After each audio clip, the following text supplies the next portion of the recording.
And welcome back to another video. Today, we learned how to add a page to a PDF in iLovePDF in 2026.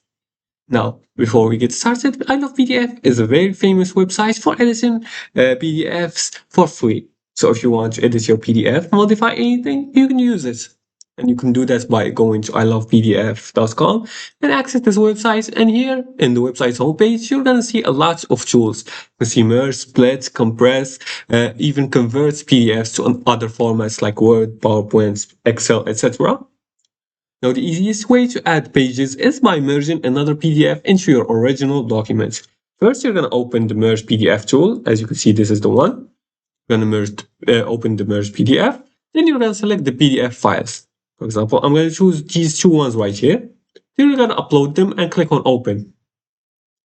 Now here, after you open the Merge PDF tool, you're going to upload the main PDF, then upload the extra pages or PDF you want to add. Now you're going to arrange the files in the correct order by dragging them around, just like this.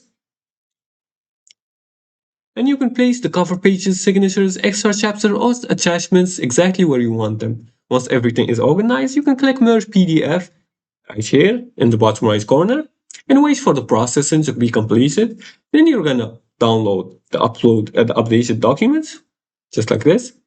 And another huge tip is previewing page order before finalizing the merge. You should also compress the final file afterwards if the PDF becomes too large. And finally, merging PDFs is the fastest method for inserting new pages into existing documents. And that's it. Now you have an idea on how to add pages in iLovePDF in 2026. And if this tutorial helped you, leave a like and subscribe and comment below the video if you have further more questions about this topic. Thanks for watching and see you again in the next video.